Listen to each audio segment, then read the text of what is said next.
Halo guys, kita bertemu lagi bersama Bu Yeni Sari dalam mata kuliah Quality Management System. Hari ini kita akan membahas kelanjutan dari minggu sebelumnya, dan sebelumnya Bu Yeni izin untuk tidak bisa menyalakan video ya, jadi full visual Anda bisa melihat materi atau interaksi yang ada di screen beserta suara Bu Yeni ya. Ada kendala teknis. Nah, pada kita merefresh kembali pada minggu sebelumnya, kita membahas integrasi SQL Kano KFT Part 1 ya, di mana pada integrasi tersebut ada beberapa tahapan yang sudah kita bahas ya, termasuk Anda diharapkan sudah membuat kuesioner ya, kemudian kuesionernya juga telah dikirimkan kepada kami untuk direview. Di sini ada hasil reviewnya ya, sekaligus link kuesionernya, jadi Anda bisa melihat juga contoh kuesioner teman Anda beserta feedbacknya ya. Kemudian dari minggu 12 Anda juga diharapkan telah memiliki software SPSS. Untuk mengunduhnya kita butuh login Buaya serta melakukan instalasinya. Jika ada kendala silakan hubungi Pak Asis, laboran dari Quality Performance Management TI Ubaya. Jadi ini adalah nomor WhatsApp yang bisa dihubungi. Bu Yeni berharap Anda sudah lancar gitu. Nah, SPSS telah diinstal, kemudian data telah dimasukkan. Kami mengharapkan Anda telah melakukan pengujian validitas dan reliabilitas. Sehingga hari ini kita bisa bergerak ke analisis lebih lanjut, yaitu analisis yang terkait dengan Kano dan integrasinya dengan SQL, lalu dimasukkan ke dalam KFD. Ya. Nah, milestone dari minggu ke-13 itu adalah 1, kuesioner Anda telah disebarkan semuanya. 2, data telah Anda input di software SPSS. 3, validitas dan reliabilitas telah dihitung dan dinyatakan valid dan reliabilitas. Itu semua sudah ada di video di sini. Kita sudah bahas minggu sebelumnya, sebelum liburan. Kemudian terakhirnya adalah Anda telah melakukan perhitungan gap 5 ya. Beberapa poin akan kita singgung secara sekilas untuk pertemuan hari ini. Nah, ini adalah materi yang akan kita bahas di minggu ke-13. Untuk PowerPoint-nya atau materinya ada Part 2 dan Part 3. Ya, di Part 2 ini ada recording yang sudah ada sebelumnya dengan dosen pengampunya adalah tim kita, yaitu Pak Arbi ya. Mungkin Pak Arbi sudah tidak mengajar semester ini, Pak Arbi. Nah, however, beberapa materi atau hal-hal yang ada dijelaskan di part 2 video ini akan kita bahas lagi di integrasi dan SQL Kano KFT Part 3 ya, pada video ini ya, pada video penjelasan ini. Nanti di sini ada beberapa materi, ini di sini ada beberapa materi yang nantinya akan kita gunakan. Nah, ini bisa Anda download, bisa Anda lihat-lihat, kemudian sambil mendengarkan, sambil streaming video untuk penjelasan integrasi SQL Kano KFT edisi terakhir. Anda diharapkan sudah bisa mengkombinasikan analisis yang telah Anda lakukan minggu sebelumnya, yaitu perhitungan gap 5, kemudian dilanjutkan dengan Kano, kemudian integrasinya dengan SQL, lalu kita lanjutkan dengan KFD. Yang tujuannya adalah memberikan solusi perbaikan berupa peningkatan kualitas layanan pada suatu objek. Apakah itu objek industri jasa ataupun perusahaan manufaktur, finansial, dan seterusnya, sesuai dengan objek kasus studi yang Anda pilih masing-masing. Oke, setelah nanti Anda melihat bahan yang ada di sini, di part 2 maupun part 3, baik di materi maupun videonya, ini adalah beberapa file tambahan yang bisa Anda lihat pada saat Anda mempelajari penjelasannya, beserta Anda menggunakannya untuk mengolah data Anda. Ya. Nah, harapannya di minggu ke-13 ini kita sudah selesai melakukan semua integrasi sampai keluar solusi perbaikan untuk peningkatan kualitas layanan yang nantinya akan Anda susun menjadi tugas proyek Anda, ya, tugas kelompok Anda. Nah, ini adalah format laporan proyek yang bisa Anda gunakan di situ. Jadi Anda tinggal download, Anda bisa menuliskan sesuai dengan yang ada di situ, ya. Yang ada di situ kira-kira formatnya adalah seperti ini, ya. Jadi yang akan Anda kumpulkan minggu depan, maaf, yang akan Anda kerjakan selama minggu ke-14. Minggu ke-14 itu adalah membuat laporan, ya, laporan yang berisi halaman judul, kemudian pendahuluan yang berisi pendahuluan rumusan atribut layanan, pembuatan dan distribusi kuesioner, pengujian validitas reliabilitas, analisis dan diskusi, kemudian penutup serta link, ya, slide, lampiran slide presentasi Anda dan video presentasi yang telah Anda buat secara berkelompok. Ya, Anda bisa menggunakan mekanisme yang sederhana seperti sekarang ini, misalkan Anda Zoom bersama, kemudian record, upload di YouTube, lalu link YouTube-nya jangan lupa ditambahkan di sini. Ini menjadi bagian dari proyek Anda. Ya. Nah, Anda lihat di bagian analisis diskusi, nah itulah yang akan kita lakukan sekarang, khususnya bagian E2, E3, dan E4. Ya. Itu yang terkait dengan bab 4, yang terkait dengan presentasi project, ya. Mudah-mudahan tadi Bu Yeni waktu membuka format laporan proyek UAS, filenya screen-nya sudah berpindah ke Word, ya. Kalau tidak Anda bisa download sendiri, ya. Jadi lihat di sini, ini yang akan Anda kerjakan pada week ke-14. Dan juditnya biarkan saja minggu pertama UAS, ya, sehingga Anda punya waktu untuk melakukan presentasi. Nanti Bu Yeni juga memiliki waktu untuk mengkoreksi, ya, seperti itu. Nah, pada slide ini kita ingin mengingatkan kepada Anda, ya, bahwa ini adalah langkah-langkah yang telah Anda lakukan. Kuesioner Anda memuat bagian bertanya tentang harapan, persepsi, dan kepentingan. Itulah kenapa kita meminta Anda untuk proyek ini, atribut layanannya jangan banyak-banyak, ya. Minimum 10 lah. Maksimum jangan terlalu banyak. Karena setiap bagian ini Anda akan tanya, misalkan Anda gunakan 10, ini 10 atribut Anda tanya. Ini tanya lagi. Ini tanya lagi, sudah 30 pertanyaan yang harus mereka isi. Belum kategori kanonya, kuesioner kanonya, ya. Kuesioner kanonya setiap atribut akan ditanyakan dalam 2 pertanyaan, fungsional dan disfungsional, ya. Jadi banyak sekali. Itulah kenapa atributnya jangan banyak-banyak. Nanti kalau banyak-banyak pas waktu penelitian tugas akhir saja, ya, lebih komprehensif. Yang ini kan namanya project saja.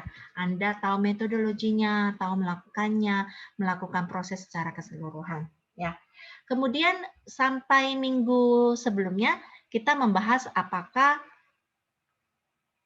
Anda telah mampu menghitung gap negatif dari atribut-atribut layanan yang Anda gunakan.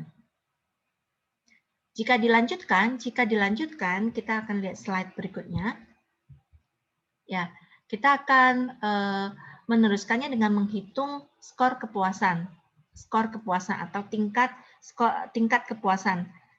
Angka kepuasan. Nah, skor kepuasan itu adalah dari gap 5 ini kita kalikan tingkat kepentingan. Nah, harus dipahami bahwa gap 5 di sini itu adalah gap 5 yang signifikan, ya, signifikan secara statistik, ya. Jadi dinyatakan memang ada perbedaan persepsi dan harapan antara adanya perbedaan persepsi dan harapan pada atribut tersebut, ya, signifikan, dinyatakan beda secara statistik. ya. Maksudnya signifikan apa? Barangkali teman-teman yang bukan dari teknik industri ya akan mencoba memahami. Misal ya, kita punya atribut layanan 1. Persepsinya rata-ratanya adalah 4,7 ya. Kemudian harapannya adalah 4,5. Jadi persepsinya lebih tinggi daripada harapan ya. Ini kalau dicari selisihnya misalkan 0,2. Dibandingkan dengan atribut yang satunya 4,71, yang ini 4,70. Selisihnya adalah 0,01 ya. Ada ini apa ya, gapnya positif, gapnya positif. Nah ini gapnya besar ya, besar. Ini gapnya kecil, gapnya kecil. Nah secara statistik dia akan melihat bahwa oh ini kecil, terlalu kecil sehingga dianggap tidak signifikan, tidak ada gap. Sedangkan ini gapnya besar, secara statistik terbukti dia signifikan. Artinya memang ada gap, yaitu ada perbedaan antara persepsi dan harapan, di mana persepsi di sini lebih tinggi daripada harapan. Ya. Nah, setelah kita mendapatkan gap, kemudian kita kalikan dengan tingkat kepentingan, lalu kita lanjutkan dengan menghitung satisfaction score-nya. Nah, satisfaction score-nya itu yang akan kita integrasi dengan hasilnya dari Kano, di mana untuk kategori atraktif kita kasih bobot 4 karena dianggap sangat berpengaruh terhadap kepuasan pelanggan, sedangkan one dimensional bobot 2 dan must be bobot 1.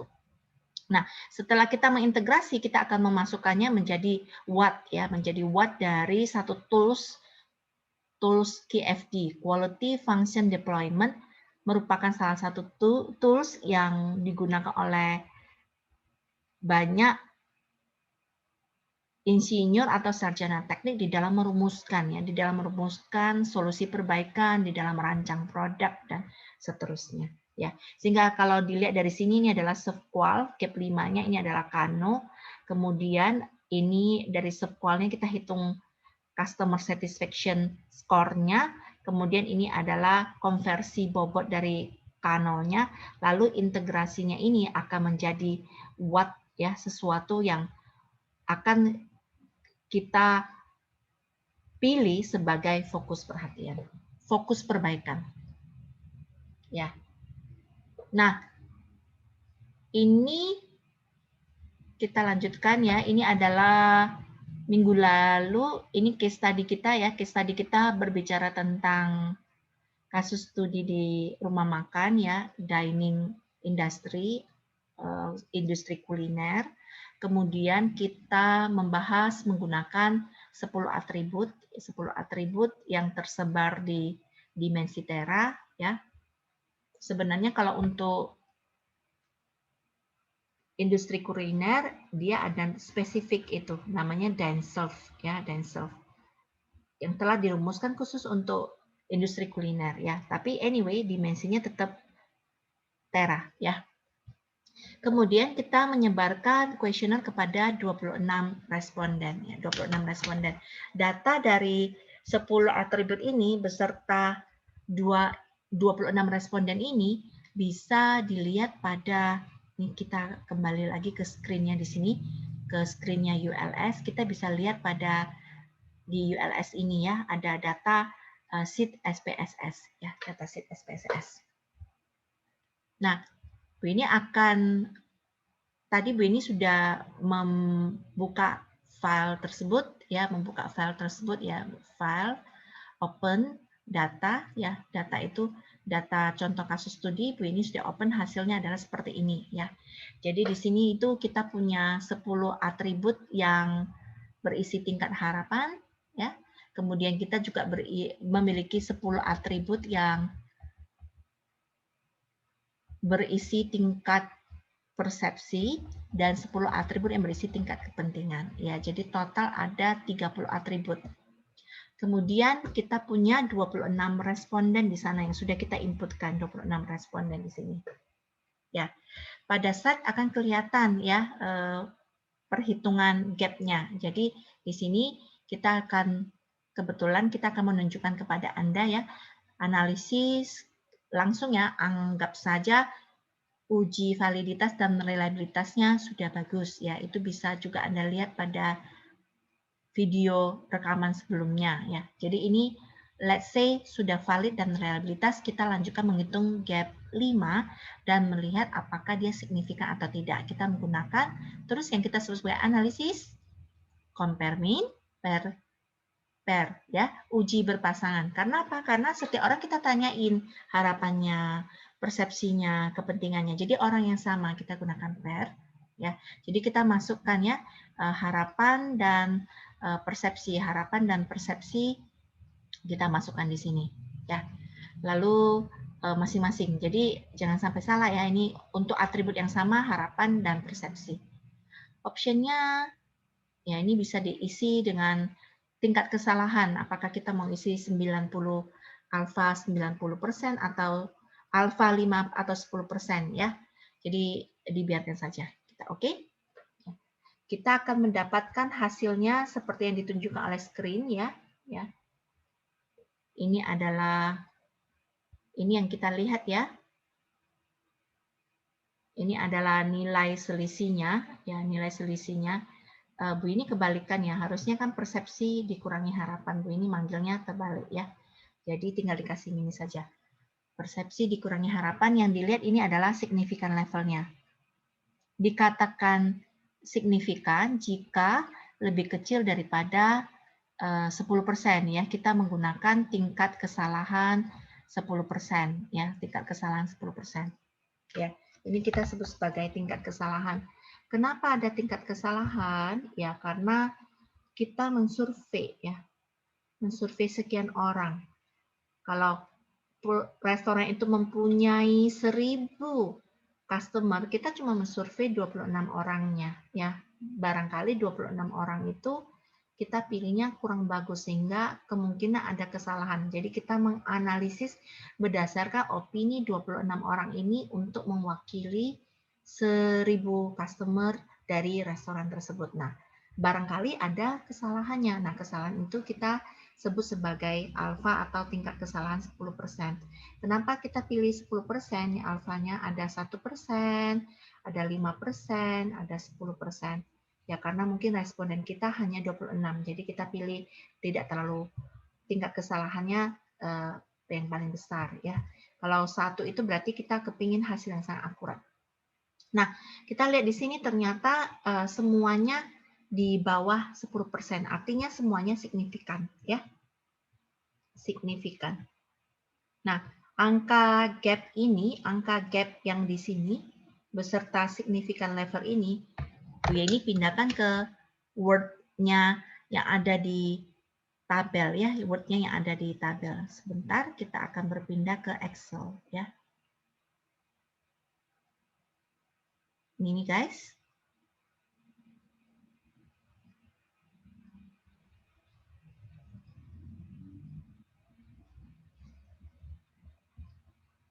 Ya oke, ini kecilkan lagi supaya bisa kelihatan. Oke. Nah, jadi nilai gap-nya itu Bu Yeni pindahkan ke sini ya.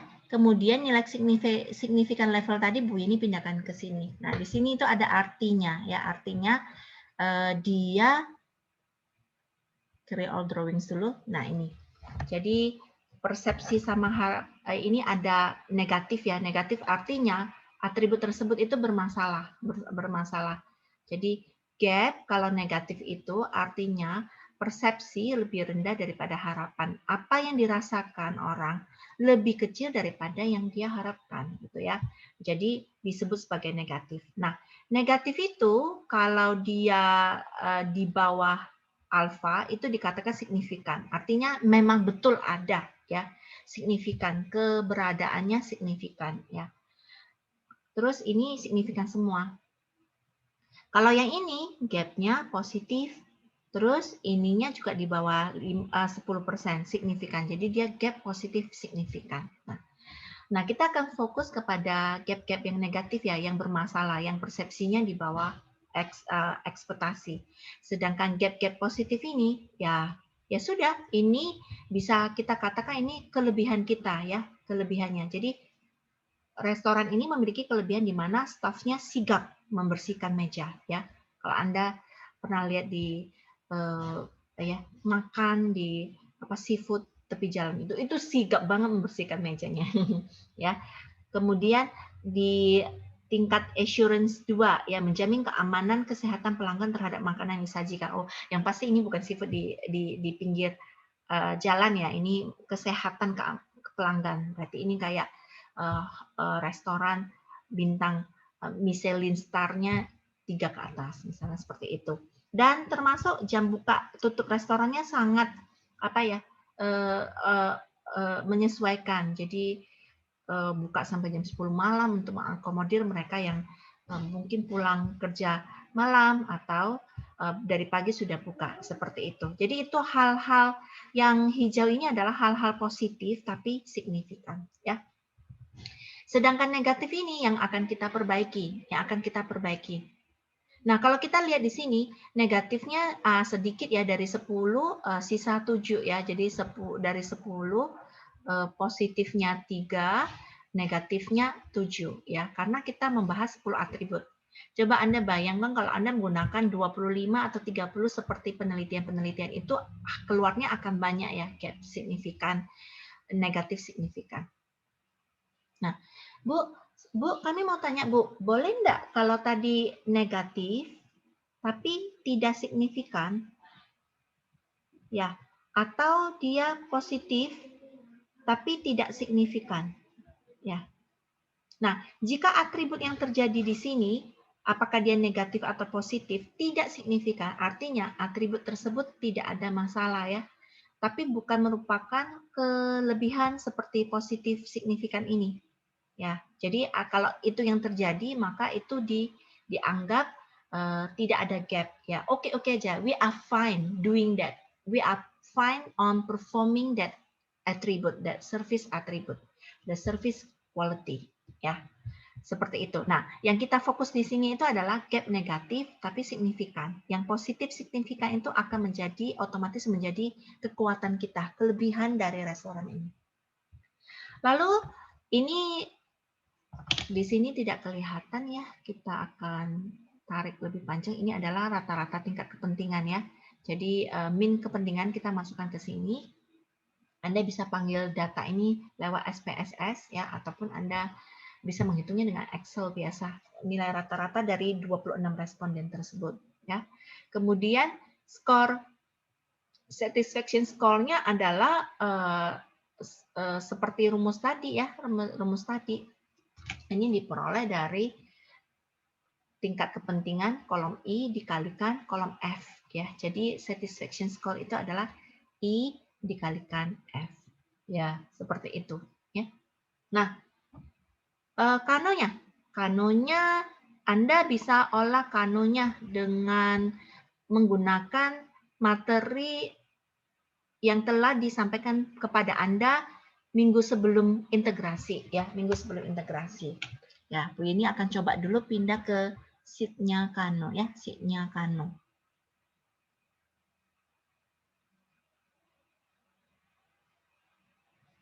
Ini adalah sheet-nya Kano ya. Ya, di sini.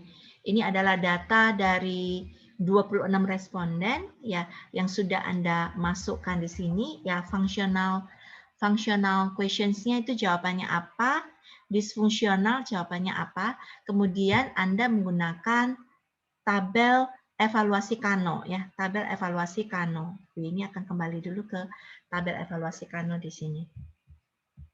Ya. Ini pengolahan menggunakan SPSS, ini adalah gap positif atau negatifnya. Nah, ini tabel distribusi Kano. Nah, hanya saja ya guys, harus diperhatikan ya, dari mereview beberapa kuesioner, Bu ini menemukan sesuatu yang cukup hati-hati harus Anda perhatikan ya. Jadi kalau misalkan tingkat kepentingan atau harapan, Anda kan tanyanya itu skala 1 itu sangat tidak setuju, sampai 5 itu sangat setuju, atau Anda menggunakan istilah lain itu sangat buruk sekali, ini menjadi sangat baik ya. Jadi skor dari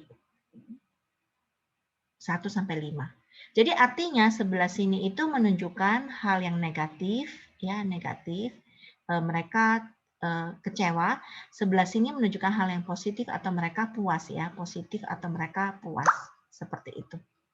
Nah, ketika Anda membuat kuesioner Kano, Anda terjebak ke situ lagi ya, hati-hati. Karena kuesioner Kano itu skalanya beda ya.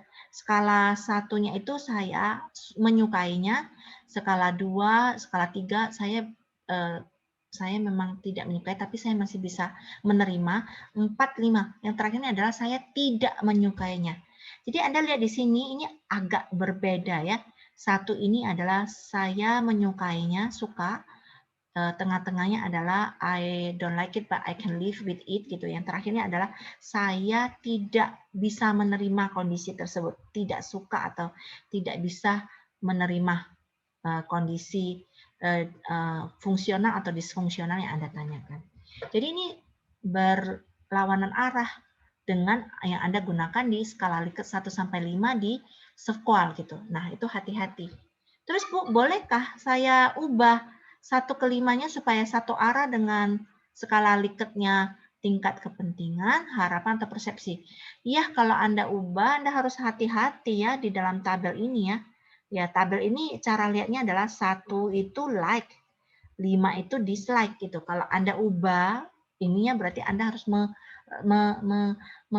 rekayasa dari tabel tersebut gitu. Nah, itu hati-hati di dalam pengolahannya.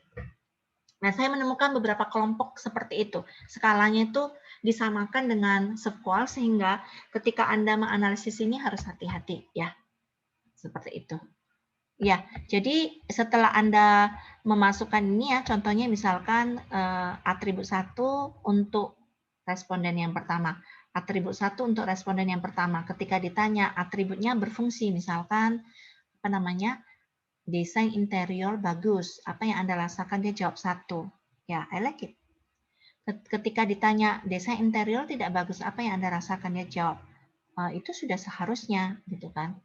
Itu sudah seharusnya, jadi tidak boleh tidak, gitu kan. Nah, sehingga keluarnya adalah atraktif. Ya, untuk responden yang pertama. Atribut yang pertama, responden yang pertama. Begitu seterusnya Anda lakukan, sehingga kita akan mendapatkan hasilnya seperti yang ada di Excel pada file Kano. Ya, ini ya. Ini kategorisasinya. 1 dan 2 dapat A, ya. 1 dan 2 dapat A dan seterusnya. Kemudian untuk atribut yang pertama ini direkap A-nya ada berapa orang. Di sini A-nya ada 24 orang, I-nya 1. Ini hasil Kanonya, ya. Jadi A-nya ada 24 orang, I-nya 1. I-nya 2 ya. Sehingga total 26 kategori yang dikeluarkan adalah A. Ya, ini menggunakan metode Kano yang paling sederhana yaitu dipilih dari frekuensi terbesar ya. Nah, Anda bisa melihat kelemahan dari metode Kano kan ada 3 yang kita sebut sebagai konvensional, kemudian ada lagi yang dikenal dengan metode if then ya. Lalu ada kemudian better worse ya, better worse. Nah, itu terserah Anda pilih yang mana. Itu menurut peneliti yang pernah Bu ini lakukan, metode if then ya, merupakan metode yang agak mudah dan tingkat akurasinya hampir-hampir sama dengan better worse ya. Better worse ini agak ribet hitungannya. Sedangkan konvensional ini ada kelemahan yang sudah pernah kita bahas pada minggu terkait dengan Kano. Nah, hasil Kano inilah yang akan dipindahkan ke tabel integrasi tadi ya. Kenapa? Kenapa kita butuh? Ya, kenapa kita butuh kategori Kano ini? Ya, jelaslah untuk mengurangi atribut yang akan kita perbaiki ya. Jadi ini Kanonya kita masukkan ya. Kanonya kita masukkan ke sini. Nah, di sini hal yang menarik adalah ketika dia merupakan kategori indifferent. Untung cuma 2 ya. Indifferent itu artinya apa? Anda buka-buka kembali. Attractive itu apa? One dimensional itu apa? Must be itu apa? Yang paling spesial di sini itu adalah indifferent. Artinya contoh tangible 2. Nah, ketika kita tidak melakukan analisis Kano, kita kira tangible 2 itu adalah sesuatu yang harus kita perbaiki. Ya, gap-nya negatif dan signifikan. Cukup besar juga. tampilan staf kerja yang bersih, rapi, dan berseragam. Ternyata itu di mata konsumen itu tidak terlalu berpengaruh, ya, itu tidak terlalu berpengaruh. Ya, bisa jadi mungkin ini adalah restoran dengan Michelin 4, ya. Mereka setiap hari gonta-ganti seragam, ya. Jadi hari Senin temanya summer, jadi bajunya Hawaiian. Hari Selasa temanya winter, bajunya Santa, misalkan seperti itu. Sehingga bagi mereka itu tidak masalah stafnya berseragam atau tidak. Hari Jumat misalkan batik, bagi mereka oke, karena mungkin mereka sudah tidak memperhatikan hal seperti itu, ya, tidak memperhatikan hal seperti itu, indifferent. Nah, ini juga yang 8 ini juga menarik, ya. Kita kira menjamin keamanan kesehatan pelanggan terhadap makanan yang disajikan itu adalah sesuatu yang positif yang kita kerjakan habis-habisan, itu ternyata indifferent, ya. Barangkali terlalu berlebihan, ya, misal terlalu berlebihan, ya, terlalu ketat sehingga antrinya panjang gitu kan, terlalu ketat sehingga antrinya panjang, padahal customer tidak membutuhkan hal itu. Nah, bisa jadi seperti itu. Nah, keberadaan Kano di sini itu adalah jika indifferent-nya keluar kategorinya, biasanya kita berikan angka 0, artinya sebenarnya atribut tersebut itu walaupun dia merupakan kelemahan yang akan kita perbaiki ataupun kelebihan yang kita miliki, itu bisa saja diabaikan karena dia kategori indifferent. Ya, itulah yang menarik dari Kano. Sehingga kalau Anda lihat di sini guys, yang tadinya kita punya 10 atribut, ya, kemudian yang negatifnya ada 7, ya, lalu terkena Kano, indifferent-nya kebuang, ya, indifferent-nya kebuang, ada satu yang indifferent kebuang, sehingga watt-nya kita jadi 6, ya, jadi ada 6 watt yang akan kita perbaiki. Nah, itu tujuannya salah satunya adalah integrasi antara SEFCOL dan Kano seperti itu. Ini dari 10 ke 6 tidak terlalu signifikan. Ada ya penelitian tugas akhir bimbingan kita itu dari 33 atribut misalkan. Keluar negatifnya 33, lama ya, duanya gitu kan. Gimana memperbaiki 33? Nah, akhirnya kita filter gitu. Ternyata indifferent-nya ada 23. Cuma sekitar 10 watt yang akan kita perbaiki. Nah, kita bisa bernapas lega karena kita bisa berfokus kepada 10 watt tersebut. Nah, sama halnya dengan tabel ini ya, tabel integrasi ini. Jadi tabel integrasi ini juga menceritakan tersisa 6 watt ya, tersisa 6 watt, dan 6 watt itu adalah yang gap negatif signifikan dan kategorinya bukan I. Nah, kemudian ini integrasinya. Integrasinya kita kalikan tadi, kalau satisfaction score-nya ini tadi adalah kolom I, ya, kolom I, kepentingan, dikalikan kolom gap, F. Kalau yang justice importance ini adalah skor kepuasan, C, kita kalikan bobot Kano, L, ya. Sehingga angka 3,83 itu begini peroleh dari memutlakkan ya, kita mutlakkan skor kepuasannya supaya enak. Kita sekarang kan sudah berbicara tentang watt yang akan kita perbaiki, yang pasti kita pilih dari skor kepuasan negatif, kita kalikan 4 ya, 95 ya, sekitar 95, 3,83 dan seterusnya. Nah, inilah yang akan kita jadikan 6 watt inilah, 6 atribut layanan inilah yang akan kita jadikan watt untuk dimasukkan ke dalam tools yang kita sebut sebagai KFD. Ya, jadi dari 10 atribut ada atribut 5, 8, dan 9 tidak kita perbaiki ya, tidak kita perbaiki karena gapnya sudah positif. Bahkan ada yang indifferent ya. Kalau sudah positif kita pertahankan ya, itu strength-nya kita, jangan sampai terjadi gap negatif. Kemudian yang 2 kita omit juga, kita buang juga karena dia indifferent ya. Memperbaiki atribut ini tidak berimbas pada peningkatan kepuasan pelanggan kita. Seperti itu. Nah, kita akan berfokus kepada 6 atribut layanan yang akan kita masukkan ke dalam KFD ya. Ini adalah hasil integrasi Volcano, selesai. Apa itu KFD? Kita masuk dulu ke konsep KFD ya. Jadi KFD ini adalah sebuah tools yang memapping antara what ya, yang jadi apa ya, what, kemudian di sini itu adalah how ya. Jadi kalau di apa namanya, di desain produk gitu ya. Jadi what-nya itu adalah misalkan kita membuat aplikasi nih, apps gitu. Mau buat aplikasi apa? What-nya apa? Oh, aplikasi yang menampung menu platform Halodoc misalkan. Oh, saya kepingin adanya aplikasi saya itu menunya menarik gitu. Kemudian tingkat aksesnya cepat gitu. Warnanya ceria dan seterusnya. Itu what gitu ya. Kemudian ini adalah how-nya, wujudnya seperti apa, solusinya apa gitu kan. Nanti di tengah-tengahnya ini ada hubungan antara mereka yang kita sebut sebagai matriks hubungan ya, matriks hubungan. Ya. Ya, yang kita sebut sebagai matriks hubungan. Ya, jadi ini adalah what-nya, kemudian ini adalah how-nya, ini adalah relationship matriksnya. Nanti dia akan membantu kita untuk memilih dari solusinya yang di how, mana yang akan kita prioritaskan, ya, mana akan kita prioritaskan.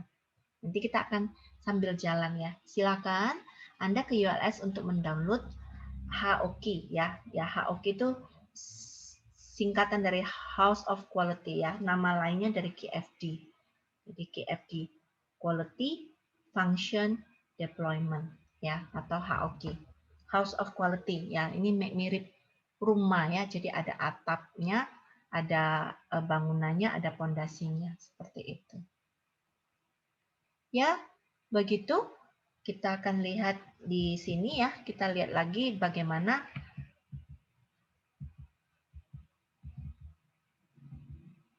atribut yang telah terpilih dari integrasi tersebut akan kita masukkan ke dalam what ya, beserta bobotnya masing-masing. Kemudian kita rumuskan how-nya ya. Jadi kita sambil berpindah ke HOQ ya. Jadi begini akan berpindah ke HOQ. Ya, supaya cepat, Bu Yeni sudah ketik memang ya, ketik memang. Ini adalah Anda bisa ketik di HOQ sini ya, yang di kolom F atau G ya di sini. Ya, Bu Yeni tampilkan di sini. Ya, ini adalah atribut 6 atribut yang akan kita perbaiki ya, 6 atribut yang akan kita perbaiki ini. Misalkan kosongannya seperti ini ya.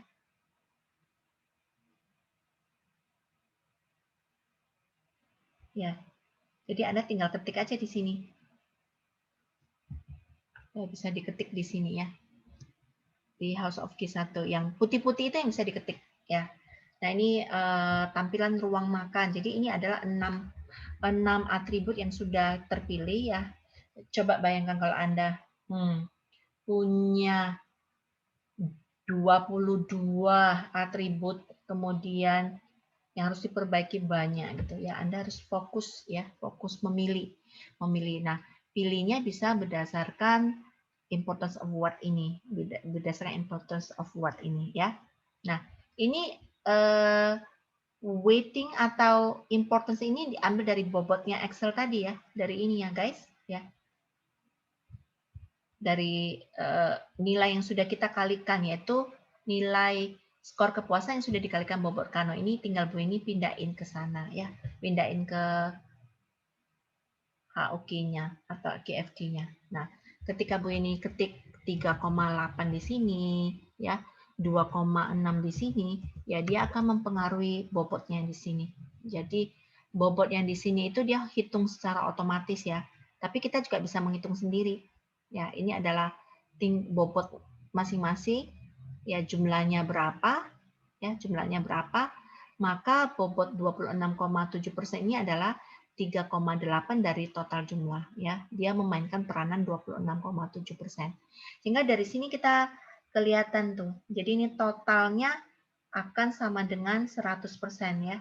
Ini totalnya sama dengan 100%. Nah, 100% dari yang ingin kita perbaiki itu 25%-nya didominasi oleh atribut yang pertama, ya.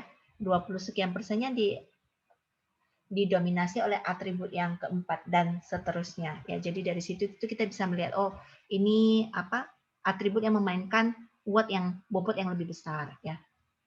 Nah, kalau misalkan nanti wattnya Anda terlalu banyak, mau diperbaiki terlalu banyak, ya Anda bisa fokus lah ya, bisa fokus dipilih watt yang di atas misalkan 50% ya, I mean that ya, ini di rata-rata, oh ya yang di atas 15% ke atas itu yang kita milih ya, contohnya seperti itu. Nah, ini adalah watt yang kita peroleh ya guys dari analisis sebelumnya, dari integrasi SQL plus Kano ya, kemudian dimasukkan ke dalam KFD ini. Berikutnya ini adalah how ya, how. Ini Bu Yeni ketik sendiri ya, ini Bu Yeni ketik sendiri, ini juga Bu Yeni delete aja sekarang ya. Sebentar Bu Yeni delete dulu. Ini awalnya tidak ada ya, seperti ini ya. Awalnya tidak ada ya. Jadi how-nya ini datang dari mana? Bisa kita konsultasi dengan konsultan ya, bisa Anda mikir sendiri, bisa didiskusikan dengan focus group discussion dengan customer-nya dan lain-lain ya. Jadi contohnya misalkan tampilan ruang makan yang menarik. Oh, ini kita butuh perbaikan desain interior ruang makan. Ya, jadi mungkin ruang makan kita itu sudah terkesan jadul gitu ya. Jadi kemarin ada penelitian mahasiswa di hotel, salah satu problemnya itu adalah ruang makannya ya. Hotelnya itu di Sulawesi ya, di dekat Toraja sana, cukup ramai, bintang 3 atau 4 gitu ya, banyak kondangan di situ. Tapi alamak, ketika dibuka foto ruang makannya di website gitu, terkesan jadul banget gitu ya. Jadi mengakibatkan orang tidak suka. Lalu dilihat ternyata yang datang ke sana itu anak-anak muda yang di sana ada swimming pool gitu. Anak-anak muda suka swimming pool gitu. Kalau lewat rumah makan yang terkesan jadul itu kan jadi gak enak. Nah, sudah saatnya memikirkan bagaimana desain interior itu dibuat lebih kayak anak muda gitu, kayak kafe gitu, menarik gitu, ya.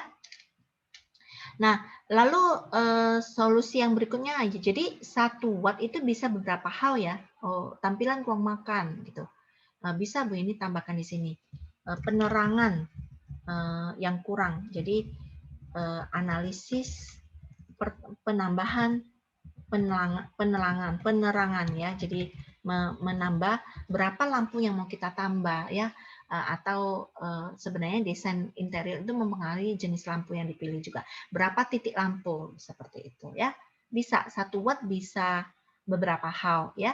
1 hal juga bisa untuk beberapa watt. Contohnya ya.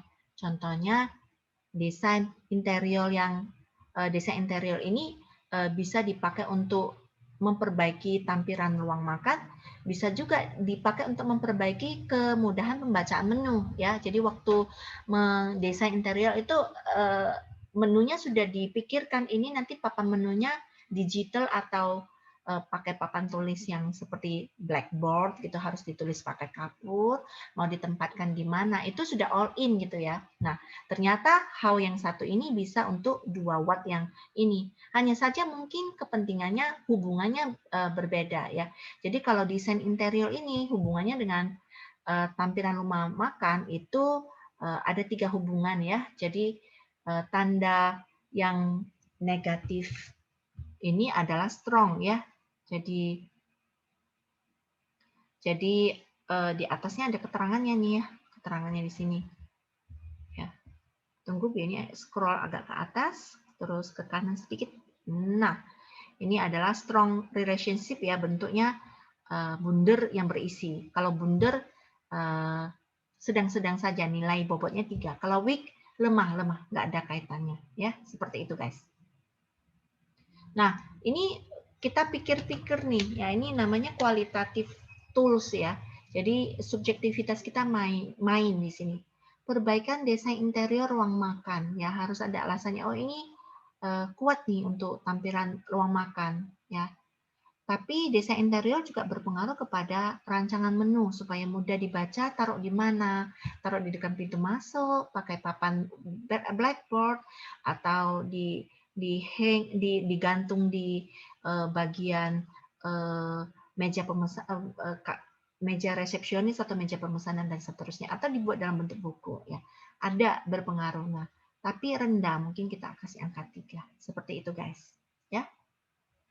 Terus desain interior berpengaruh enggak ketepatan penyajian? Ketepatan penyajian mungkin tidak ya, mungkin tidak. Tapi kecepatan mungkin desainnya itu duduknya jadi jauh-jauh, jadi bisa jadi berpengaruh. Tapi medium, nah seperti itu ya. Nah ini solusinya ya, Bu Yeni pikirkan beberapa solusi seperti ketika terinspirasi oleh tepat dan cepat, mungkin mereka sudah saatnya mikir pencatatan pesanan menggunakan aplikasi atau gawai ya, jadi langsung.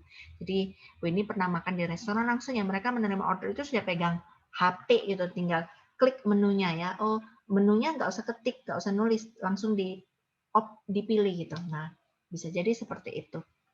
Nah ini pemesanan melalui gawai bisa memperbaiki ketepatan penyajian, artinya tidak akan salah menunya, dan kecepatan penyajian karena nggak usah nulis-nulis, nggak usah disobek-sobek lagi.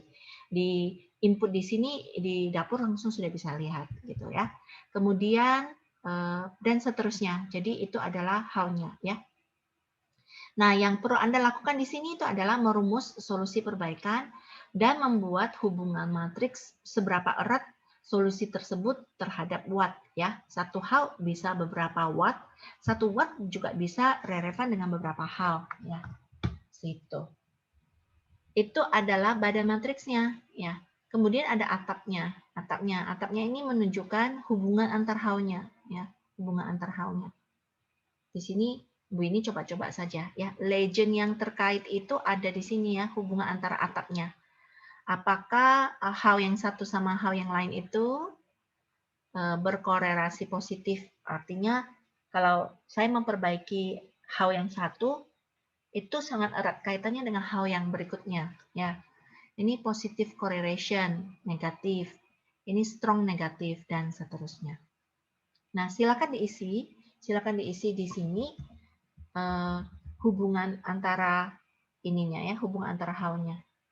Sejauh yang Bu ini tahu ya, isi atau tidak ini memang tidak berpengaruh kepada efek yang lain, tapi kita bisa melihat kaitannya ya.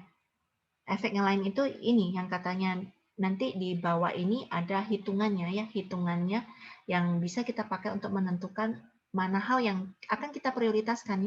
Ini ada 6 hal. Bu ini tambahkan lagi ya how-nya ya. Jadi apa namanya? Pemasangan bel, tanda apa namanya? sapaan pelanggan waktu masuk ke resto ya, misalkan seperti itu supaya beda aja, wattnya 6, how-nya 7, contohnya seperti itu ya, gitu. Nah, kalau yang ini hubungannya, jadi ini evaluasi kinerja erat sekali kaitannya dengan SOP ya.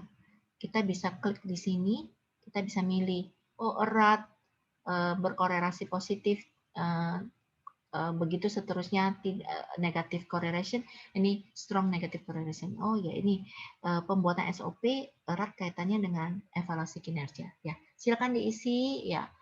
Kalau tidak ada tidak perlu diisi. Kalau berkorelasi negatif ya silakan dipilih ya.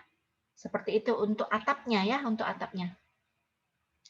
Nah, isian matriks yang Anda lakukan di sini itu berpengaruh kepada perhitungan yang di bawahnya ya, perhitungan yang di bawahnya. Bu ini kecilin dulu, ya. Ya. Nah, di sini ini bisa enggak ya, Bu ini minimize. Oh, nggak bisa ya. Ya, jadi ini menunjukkan angka yang memungkinkan dari atas ya. Jadi ini nilai maksimumnya 9 ya.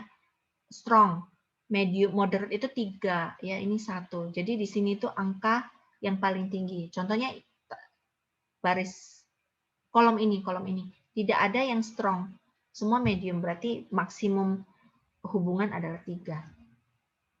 Nah,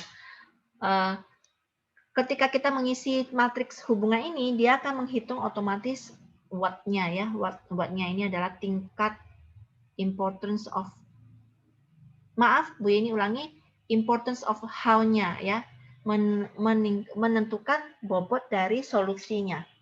Bobot dari solusinya. Kita besarin dulu. Kita lihat how-nya di sini ya. Jadi tadi kita punya 7 how ya, Bu ini belum isi, mungkin Bu ini isi sembarang saja. 7 ini rendah, kemudian ini rendah. Nah, sembarang ya, ngawur gitu. Nah, ini seperti itu. Ya, jadi ini cara bacanya gimana? Cara bacanya how yang satu ini punya keterkaitan dengan salah satu what, keterkaitan yang paling tingginya 9. Kalau yang ini, solusi ini pengaruhnya ke what itu paling tinggi itu 1 ya. Jadi kayak seolah-olah how-nya kurang berarti ya. Itu berpengaruh kepada perhitungan ini ya. Jadi ini keluar importance of how ya. Tingkat kepentingan dari how ya. Importance of how ya. Nah, melalui importance of how ini dihitunglah bobotnya keluar ya. Jadi kalau ini total ini adalah 100%, 100% ya. Ini kalau kita jumlahkan ini jumlahkan ini berapa gitu ya. Katakan ini adalah nilainya sigma.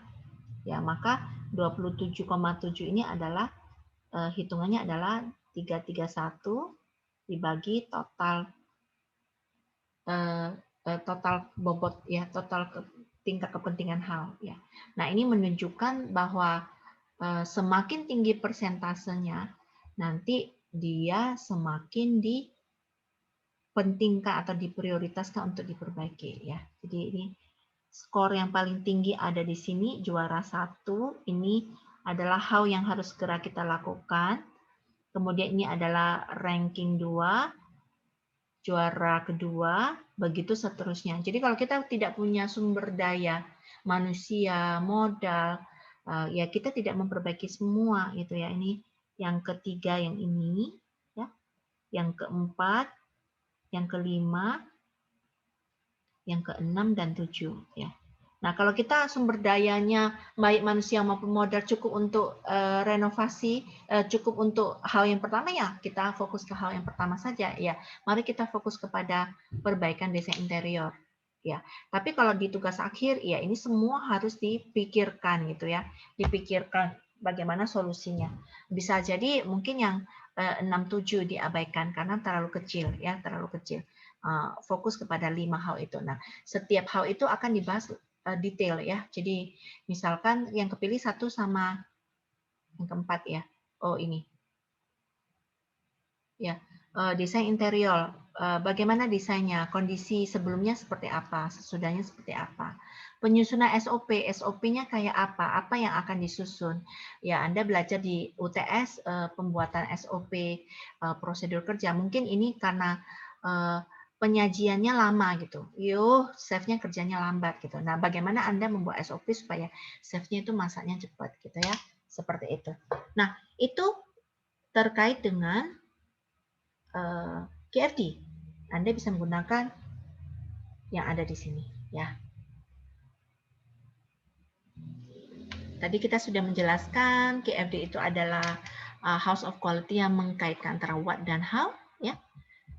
Excel-nya bisa langsung digunakan. Nah, itulah akhir dari hari ini ya, pertemuan kali ini. Di minggu ke-13 Anda sudah mengolah Kano, kemudian melakukan integrasinya dan memasukkannya di dalam KFD ya. Ini kurang ini kayaknya ya. Ini telah melakukan Kano, terus kemudian melakukan integrasi SQL dan Kano, lalu kemudian membuat KFD-nya ya. Nah, minggu depan Anda silakan kalau sudah selesai semua silakan dibuat presentasinya seperti yang sudah kita bahas di ULS. Ya. Sebelum ini akhiri, kita akan ke ULS dulu untuk melihat project Anda Ya, tugas project ini berkontribusi cukup tinggi ya. Objeknya susunan laporan, kemudian siapkan file ini ya, file laporan berserta link dari Google, dari YouTube, kemudian slide presentasinya juga disubmit ya. Paling lambat dilihat dari judulnya di sini ya. Minggu pertama UAS, akhir minggu pertama UAS ya. Sehingga Anda punya waktu mengerjakan dan ini punya waktu juga untuk mengkoreksi. Ya, itu saja untuk hari ini. Semoga bermanfaat. Jika ada pertanyaan, Anda bisa menghubungi lewat email ataupun bisa WA ya kepada begini. Oke, that's all. See you.